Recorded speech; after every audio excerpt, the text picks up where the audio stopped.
કૃષ્ણ, જય માતાજી. કેમ બધા મજામાં જ હશો?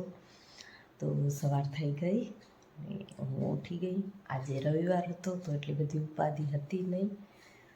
બસ હજી ઉઠી છું ને એક બે કામ કરવાની તૈયારી કરી. ત્યાં સુધી તો સાહેબ મારા સૂઈ જાઉં હે હિંચકો રાખ બસ ને હુસે નહીં. દૂધવાળો આવશે ને એટલે ત્યાં જ ઊભો.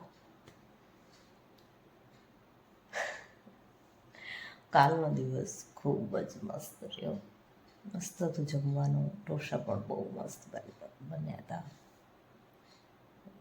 આજે હવે જોઈએ શું. થોડુંક મેં વિચાર્યું હોય કે આજ શું કામ કરવું હોય, પણ જોઈએ સન્ડે એટલે કાંઈ નક્કી નહીં. વાળીએ જશું તો આખો પ્રોગ્રામ ચેન્જ થઈ જશે. હાલો ત્યારે સાહેબ તો ગયા હે બારે. હું બનાવું બાજરાના રોટલા અને હવે કુલદીપ પણ ઉઠી ગયા છે તો એના માટે ગરમ પાણીની ચાય બનાવવાની છે. જોકે હું પણ ચાય હવે જ પીશ. એ ઉઠે પછી જ ચાય પીવું. તો આજે હું યુઝ કરીશ મારી આ મટ્ટીની કાથરોટનો. મેં કેટલા ટાઈમથી લીધી હતી પણ આજે મને મન થયું તો આજે આ કાઢી લીધી. બહુ હેવી છે પણ સારી છે.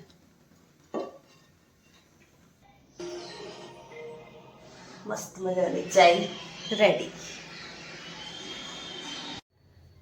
તો બસ મને કાલે તમારી સાથે વાત કરવી હતી, પણ કાલ ધ્રુવેશભાઈને સુવડાવી અને મારી ફ્રેન્ડ્સ આવ્યા હતા તો એના કારણે થોડી વાર વાતો કરવા બેસી ગઈ અને પછી વાગી ગયા હતા 11. તો મને એમ થયું હવે અત્યારે વિડીયો નથી બનાવવો.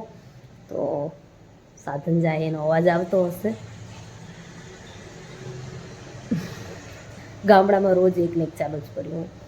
તો બસ કાલનો દિવસ બહુ મસ્ત રહ્યો. મસ્ત જમવાનું હતું. હું તમારી સાથે શેર ન કરી શકી તો એના માટે માફ કરજો. મારે બસ એ જ વાત કરવી હતી કે ઘણા બધા કહેતા હોય કે પરફેક્ટ કપલ કોને કહેવાય, પણ પરફેક્ટ કપલ કોઈ નથી હોતું. પરફેક્ટ કપલ બનવું પણ અઘરું છે. દુનિયામાં કોઈ ઇન્સાન પરફેક્ટ નથી, પણ આપણે કોઈ પણ સંબંધને થોડોક ટાઈમ આપીએ, થોડોક ટ્રસ્ટ કરીએ, થોડોક વિશ્વાસ રાખીએ ખુદ ઉપર પણ, આપણા પર્સન ઉપર પણ, સામેવાળા પાર્ટનર ઉપર પણ, તો તમે લાઈફમાં સારો પાર્ટનર તમને મળે છે. મારીને કુલદીપની વાત કરું તો અમે એકબીજાને એકદમ ઓપોઝિટ સાઈડ છે.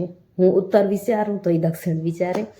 અને જેમ કે મને કેમેરાની સાથે વાત કરવામાં ખૂબ મજા આવે પણ એને જરાય ના આવે. મને પિક્ચરનો ચિક્કાર શોખ એને થોડોક જ છે, ઘણો બધો નથી. મને મોમેન્ટ કેપ્ચર કરવા ખૂબ ગમે. એ કહેશે ના શાંતિ, બસ એ એકદમ શાંતિવાળા માણસ છે. અને તો બધું ઓપોઝિટ સાઈડ જ છે. વધારે પડતું તો 98% તો ઓપોઝિટ સાઈડ જ છે. પણ તેમ છતાંય એ મારી વાતની રિસ્પેક્ટ કરે, હું એમની વાતની રિસ્પેક્ટ કરું. એ મને સમજે છે કે ના આને આ પસંદ છે તો ઇટ્સ ઓકે. એમાં એવું કાંઈ નથી ના મને પસંદ એ જ તને પસંદ હોવું જોઈએ. એવું ક્યારેય અમારા સંબંધમાં નથી આવ્યું. અમે એકબીજાને ખૂબ સમજવાની ટ્રાય કરી છે, ખૂબ સમજ્યા પણ છીએ.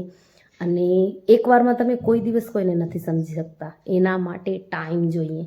એક દિવસમાં તમે કોઈ દિવસ તમારા પાર્ટનરને જજ ન કરી શકો કે ના ઇન્સાન ખરાબ છે. તમે એની સાથે રહ્યો, એની સાથે ટાઈમ વિતાવો, સુખ બાટો, દુઃખ બાટો, ત્યારે તમને ખબર પડે છે કે એ કેવું માણસ છે. શરૂઆતમાં હોય ત્યારે ખૂબ ઝઘડા થાય કારણ કે આપણે નવા હોય, એકબીજાને જાણતા ન હોય, એકબીજાની ટેવોની ખબર ન હોય, એકબીજાની આદતોની ખબર ન હોય તો આપણને ટાઈમ તો લાગે. 20 વર્ષ મમ્મીના ઘરેથી આવીએ, એ પણ એના આખી 20-22 વર્ષની જર્ની મૂકી આપણી સાથે ટાઈમ વિતાવે તો સમય તો લાગે જ કોઈ પણ સંબંધને. પણ એ સંબંધને સમજવા માટે તમે જો ટાઈમ આપશો, એફર્ટ્સ પણ કરવા પડે છે. એવું જરૂરી નથી હોતું કે એ જ સામેવાળો જ બસ આપણા હસબન્ડ જ આપણને ખુશ રાખવાની ટ્રાય કરે. આપણને પણ કરવી જોઈએ એને ખુશ રાખવાની ટ્રાય. એક્સપેક્ટેશન સ્ટાર્ટિંગમાં બહુ એક્સપેક્ટેશન હોય છે કે મારા માટે આ કરે, મારા માટે એવું કરે, તે બહુ હોય. નાના હોય જ્યારે અને ત્યારે એટલી મેચ્યોરિટી પણ ન હોય, પણ જેમ ઉંમર વધતી જાય એની સાથે જીવતા જઈએ, એક એક દિવસ નીકળતા જાય ત્યારે મેચ્યોરિટી પણ આવી જાય, સમજતા પણ જાય અને એક્સપેક્ટેશન પણ ઘટી જાય. તો પરફેક્ટ કોઈ નથી હોતું. પરફેક્ટ સંબંધને બનાવવો પડે છે, સમજવું પડે છે, સામેવાળા પર્સનને ટ્રસ્ટ કરવો પડે છે. એ મારી દરેક વાતની રિસ્પેક્ટ કરે. હું જે પણ કામ કરું, જે પણ કામ મને ગમે હું કરું, એને ગમે ન ગમે એને એ સમજે કે ના એ એનું કામ હે, એ એને ગમે. એ સેમ હું એના કામને સમજું છું. ક્યારેય પણ એવું નથી હોતું કે ના મને આ પસંદ નથી, તું આ વસ્તુ ન કર. નો, કોઈ એવું આપણે, હા એ છે કે આપણને કોઈક વસ્તુ મૂંઝાતા હોઈએ તો આપણે એની પાસેથી સલાહ લઈએ, એ આપણા પાસેથી સલાહ લે, અને આમ જ લાઈફ આગળ વધે છે. જીવનમાં કોઈ ભણવામાં આપણને આ પાઠ કોઈ નથી શીખડાવતું, સ્કૂલમાં આપણને આ પાઠ કોઈ નથી શીખડાવતું. લાઈફના અનુભવો જ પાસેથી જ આપણે શીખીએ છીએ. અને એક ટાઈમ પછી મેચ્યોર થઈ જાય ને ત્યારે પછી આપણને એવો અંદાજો આવી જાય છે કે હવે હું આમ કહીશ ને તો એનો રિપ્લાય આવો આવશે, અને હું જો આમ કહીશ ને તો એનો રિપ્લાય આવો આવશે. હવે તો એવું થઈ ગયું, કારણ કે લગભગ સુધી આપણને બધું ખબર પડી ગયું કે શું આદત છે, શું ગમે, શું નથી ગમતું, શું ખાવાનું પસંદ આવે, ક્યાં જાશું તો કેવું વર્તન, મતલબ દરેક વસ્તુની ખબર પડી જાય છે. તો please respect your self, respect your partner. એના એવું જરૂરી નથી કે જે દરેક વસ્તુની ખબર પડી જાય છે. તો please respect your self, respect your partner. એના એવું જરૂરી નથી કે જે આપેને ગમે એ એને પણ ગમે. નો, એને ઘણી બધી વસ્તુ ગમતી હોય ને આપેને ન પણ ગમતી, પણ રિસ્પેક્ટ કરવી જરૂરી છે કે હા એની પસંદ છે.